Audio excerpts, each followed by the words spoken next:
Hi, beautiful friends. This is the energy report for the week of Friday, July 8th, William's first birthday, to Thursday, July 14th. Happy first birthday, William. Oh my God, I love him so much.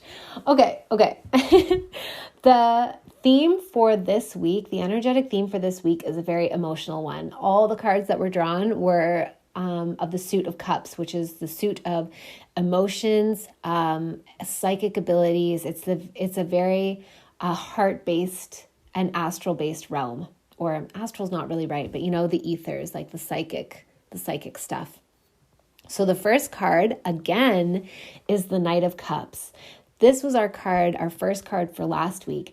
And the message that I'm getting for this week is a little bit different though. It's like acknowledging that we are in a level of mastery around our emotions and our ability to perceive the external world and hold a frequency of grace and love and compassion without feeling the need to save anybody or fix anything. And as we are in this mastery, we also leave behind any feelings of like, I'm not doing enough, I need to do more. It's like we've really shifted into the understanding of the freaking power of our beingness, the realization that we are doing so much by the cultivation of our being in that state of like liquid, fluid grace and love and compassion and truth. And as we move through the world, I'm seeing again like the gracefulness of a dancer. I'm seeing somebody moving through life in this beautiful soul dance that is impervious to the external world, and yet is not isolated from the external world. But I'm kind of seeing somebody moving through the world in this dance, and as like external input comes into their field, they just dance with it. Like they don't lose their footing. They don't stumble. It's like they can incorporate all that is happening in the outside world into the dance. So an example that I think we can all relate to is like being in traffic and having somebody, just whatever, absent-mindedly or maybe from a place of like assholiness, cut you off. They decide to like make a right turn, and you're passing through an intersection. They're at a red light, you're at a green light, you have the right of way, and they decide to like make a right turn, and it kind of cuts you off. And your initial reaction is one of being like, dick, you're like offended. But this person that I'm seeing in this like Knight of Cups state of grace, this dance, everything that they are doing in life is this beautiful dance. It's like they can take that car, that driver, on an energetic consciousness level and invite it into their dance and just dance with it for a minute and be like, I don't know, it's like a magic cleansing of the energy, like dissipate the other person's anxiety or intensity and chaos, but without doing it for the purposes of fixing that person or improving that person.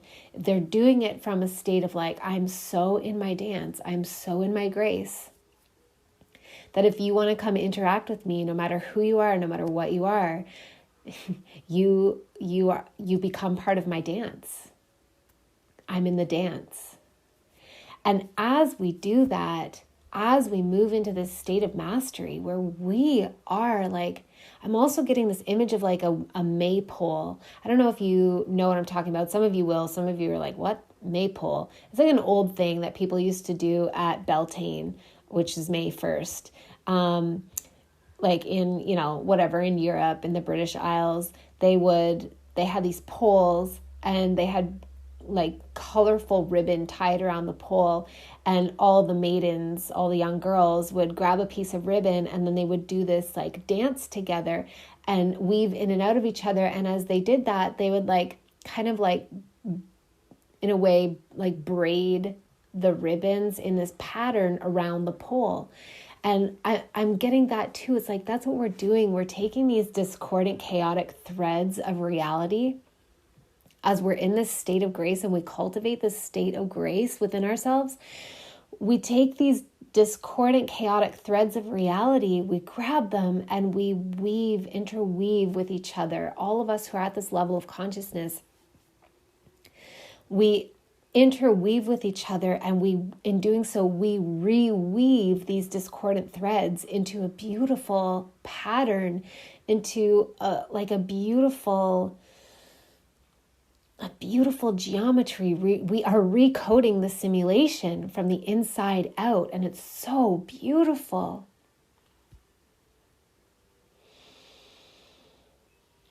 And then the next card is the Nine of Cups, which is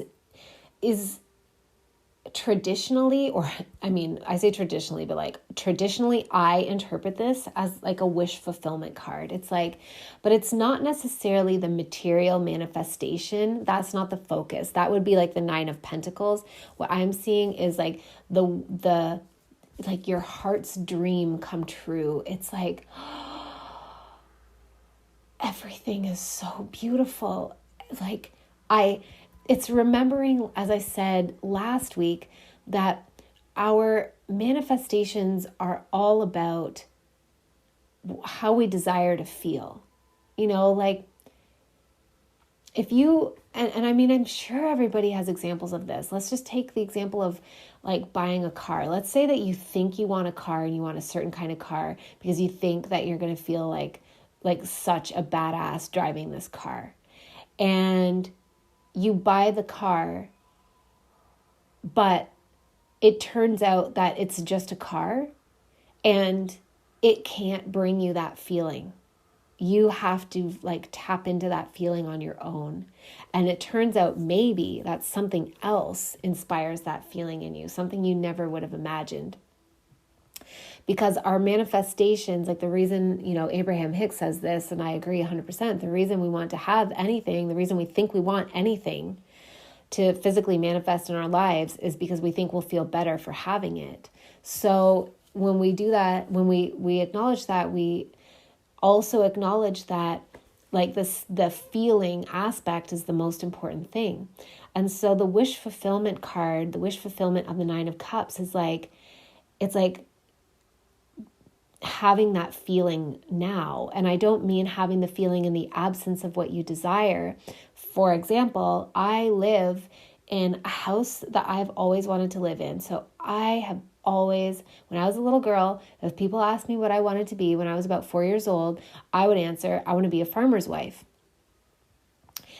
That was my serious answer. I want to be a farmer's wife. I wanted to live on a farm. I wanted my husband to be out doing the farming things. I wanted to live in a farmhouse, make good food for my family. I wanted to take care of all the baby animals. That was what I thought my job would be, and take care of the gardens.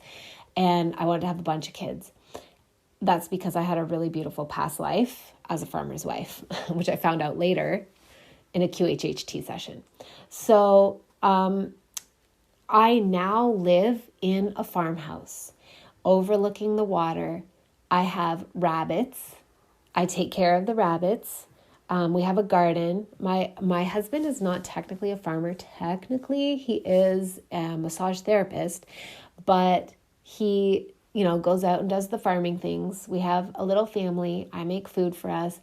And so the material things in my life have created this wish fulfillment.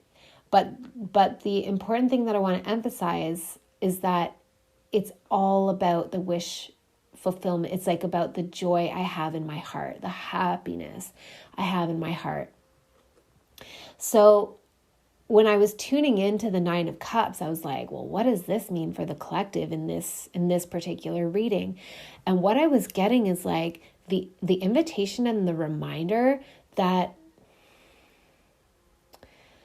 how do I put it? I just hate using overused terms. So like even the word manifestation, there's not a better word, but it feels like very overused to me. But I'm just going to say we are master manifestors. I'm talking to you at the level of consciousness that I know that you have. You are a master manifester, okay? Even if you don't remember that you are, you are. And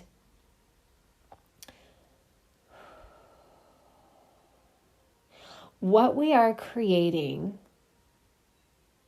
is, it requires it. This is a follow on to that Knight of Cups card, and being in that state of grace and being in the dance of life, like in the dance, the most beautiful dance. You are a dancer. You are the most graceful, beautiful dancer there ever was, and you dance with all of the stimulus of life, and you turn it into, even if it's ugly shit, you turn it into the most beautiful dance. You alchemize it through the graceful dance of your being. And as you do that, you extricate yourself from the chaos of the external narratives. And you bring yourself into a space of being so sovereign in your energy that you are no longer responding to outside cues that are being fed to us. So what I understand is that the I don't know, whatever, the archons, let's just use that word. The archons feed us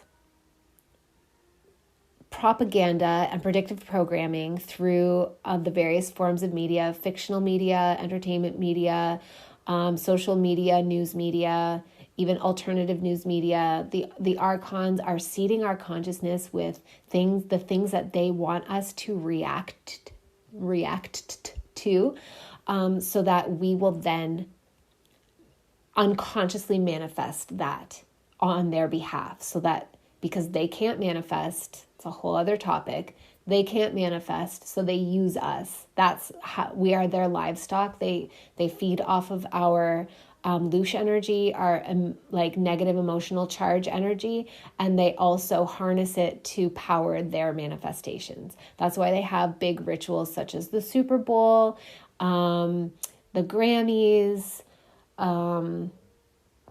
any sports games, like a lot of big like concerts and things like that. And I'm not saying you should never go to those. I'm not saying they're all nefarious. It's just like, just be aware of your energy and the way that energy is harnessed and used by the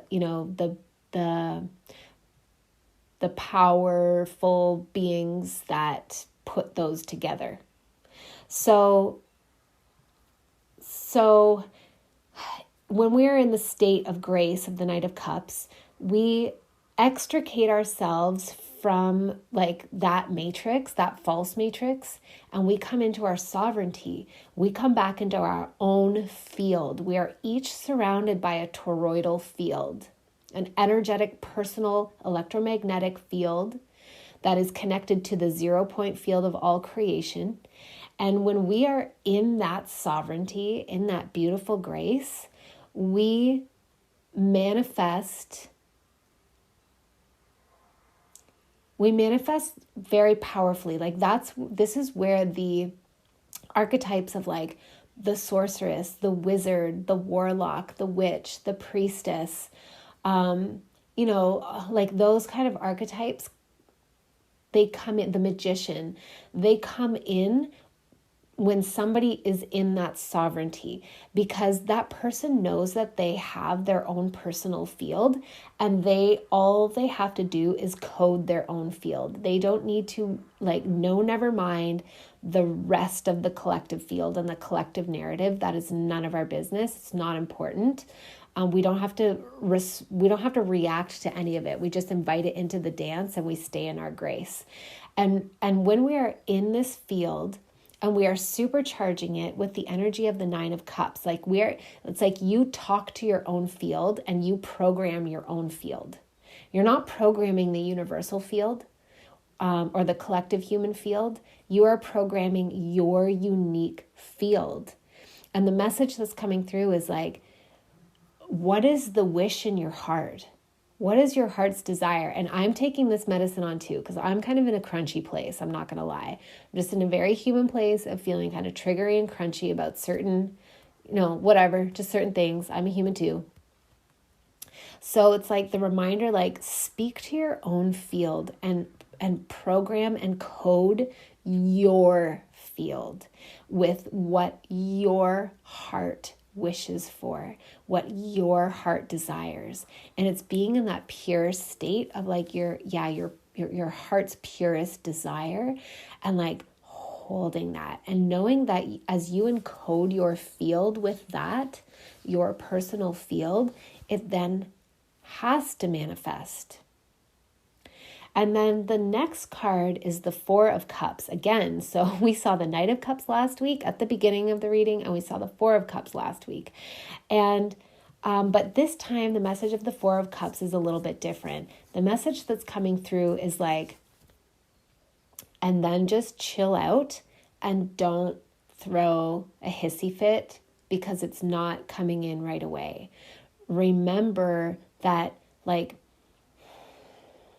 there's always a lag in manifestation. There's always a lag in physical manifestation, but there's not a lag in emotional manifestation. So if you understand that manifestation, it is fed off of your feelings, like your feelings, not your visualization, not your thoughts. I know people say thoughts create reality, and that's kind of true, but it's more complicated than that. It's like, if you think beautiful thoughts about your life, about your reality, about what you want to create, but those beautiful thoughts trigger emotions of like, but I don't have it yet, and like, wah, and whatever, which, I mean, honestly, this is such medicine for me because that's exactly why I'm crunchy right now, because I'm just going through that human phase of being like, it's not here yet, meh.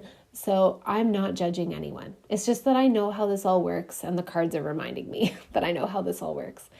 So if you think beautiful thoughts, but they trigger negative emotions, you will manifest according to those emotions. Okay? So, and I mean, obviously, if you think ugly thoughts, you're probably going to have ugly emotions. It's very unlikely that you will think ugly thoughts and have beautiful emotions. Maybe it happens, I don't know, but it doesn't really, I don't think it does happen that way. So first, think beautiful thoughts, but then like, it's really important that you hold these emotions in your body. Like people say, feel it as if it's already done. And that can be really hard. That's why I'm bitchy right now, because it's hard to do sometimes, but that is what is necessary. I mean, that's why I'm experiencing such a lag in my manifestation, because I'm not taking the time to feel it as already done. So you program your field with beautiful emotions. You think the thoughts about what you want to have, and then you feel beautiful things about it. And one of the things that makes it hard to think of it in terms of already being done or feel it as if it's already being done is that if you're in a certain place, all that does is activate your awareness that it's actually not already done, right? And then you get crusty like I am. So a way to bypass that is to, actually, this is the only way it's ever worked for me. A way to bypass that is to cultivate your personal internal fantasy and like hang out there for, 5 minutes. So, and that's how you program your field, is you think the beautiful thoughts about what you want to create. So, like, let's just take my example. I wanted to be a farmer's wife. I wanted to live in a beautiful old farmhouse, just somewhere beautiful that I just love it. And I didn't really have the specifics. I didn't have it specifically overlooking water. I just knew I wanted to live in the country. I wanted to live in a farmhouse. And there was a big lag for me on this one, but it's here now. So, but while I was manifesting it, it's like, just taking that as an example, I want to be a farmer's wife. I want to have bunnies. I want to have babies. I want to have vegetables and flowers, and I want to have a beautiful place to be and raise my family. It's not a mansion. It's nothing fancy. It's an old, century-old farmhouse, but it makes me so happy. And before it came, it's like I would often get activated and like I would think about it, and then I would be like, but it's not here yet, and I hate my kitchen, and blah, blah, blah, with my previous house. But actually what served me and what ultimately allowed it to manifest was when I just decided like, okay, whatever. I live in this house. I don't like the kitchen. It's not a big deal. What I'm going to do is create a fantasy world where I live in a house that makes me really happy. And I'm going to like go on vacation to my fantasy world for 5 minutes at a time every now and then, like a couple times a day. And so it's like, rather than trying to believe that it's already here, because that's hard to do, it's like accepting that it's not already here, but letting your imaginary experience of it be enough. And like hang out in your imaginary experience of it and let yourself feel so much fulfillment with that. Another example I can use is that I love this house, but I know this isn't our forever house. I really want to live in a town called Port Elgin. I want to live on Lake Huron. I want to be able to see Lake Huron from my bay window, but I want to be nestled in the trees. And I mean, that's nowhere near, I don't have the money for that right now. And I don't know when I'll have the money for that, but I can tap into that and just like be there. And it feels so good. And I'm not activated in the absence of it because I happen to love my current house. So it's easy for me to do that. But I'm not doing it to manifest it. I'm doing it because I just am so excited that like literally the fantasy of it is enough. The fantasy of it is enough. So the way all these cards work together is like, the Knight of Cups is being in your sovereign-centered, like graceful dance with the elements of life. And the Nine of Cups is like tapping into your heart's deepest desires and knowing that that is what you're going to code your field with. This is where your manifestation power is. It's not in response to any of the fear porn narratives. It's in response to like, yeah, but what does your heart want? And the Four of Cups is like avoiding the temptation to look at, like if we're just taking the numbers, it's like the Nine of Cups is 9 cups. There's 9 full cups of brimming, overflowing happiness. In the Four of Cups, it's like there's only 4 cups, and you can feel, as I've been feeling, kind of pissy about it and a little bit like a brat. I've been a brat this week, feeling like, I don't have the thing that I want. But that's not actually going to get you your manifestation. That's going to prolong the lag. So what you want to do instead is like be deeply, deeply thankful for these 4 cups and everything in these cups. Like so, so grateful for the things that you have in your life. And yet, yes, whatever, gratitude practices, I know. But seriously, I promise you, if you go into such deep presence with the good things in your life right now that you're happy about,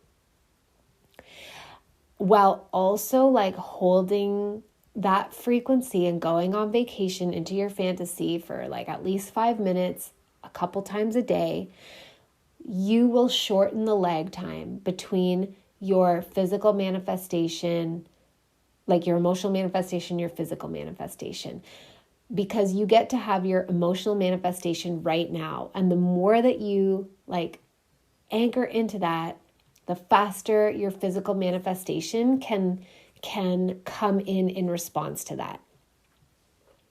So this is just all about us coming into mastery. And again, I really want to say, like, I am getting so clear that the people that I'm speaking to these days are like, you are part of an ascended consciousness, like an ascended master consciousness.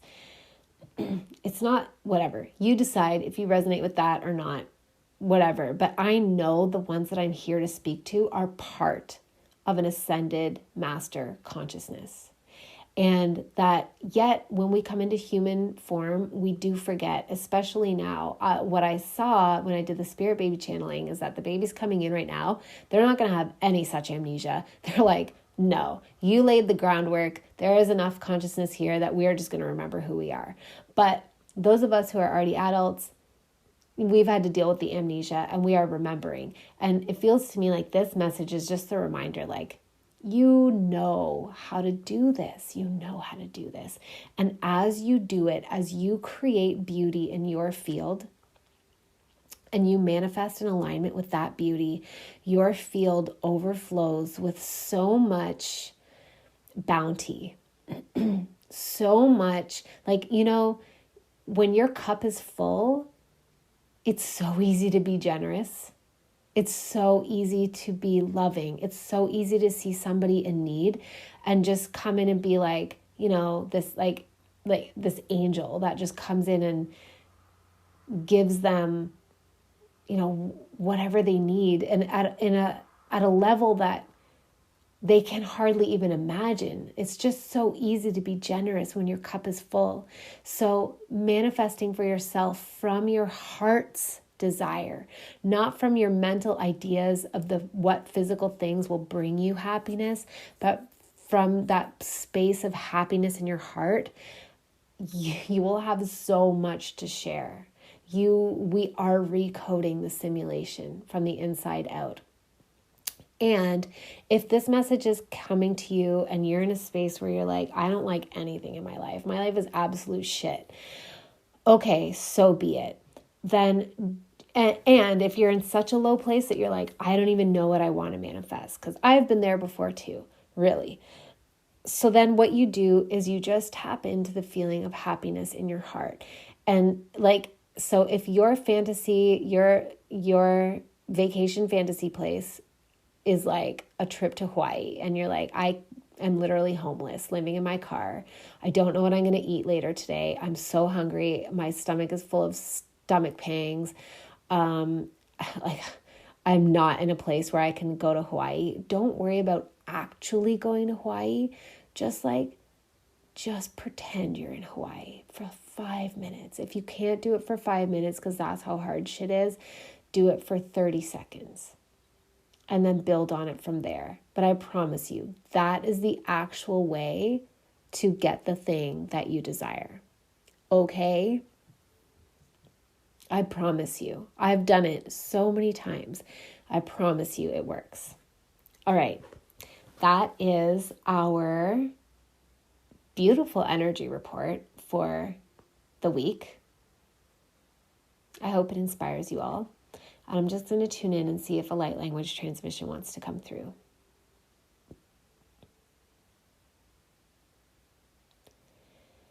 Ikario sinto atoi ifario tinoa isaloanti iruate a inurio sa isiloa fanoati iri bishni kiruati oira. Isinoatin ikario itirua ar. Afintio sarwa afananti ir. Itunio I te isarwa ifan.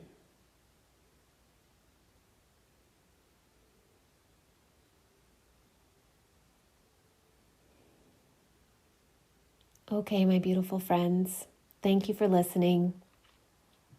I just want to remind you that 12/12 is beginning in 4 days on July 12th. And if you are feeling called to raise your consciousness to this ascended level and embody it, like apply it, make it the central thing in your life, template yourself to be the avatar for the highest consciousness in this world, and do it with others who are also on the same journey, while activating and supercharging your psychic abilities, then send me a message to join. Okay, that's it. I love you all. Catch you on the next episode.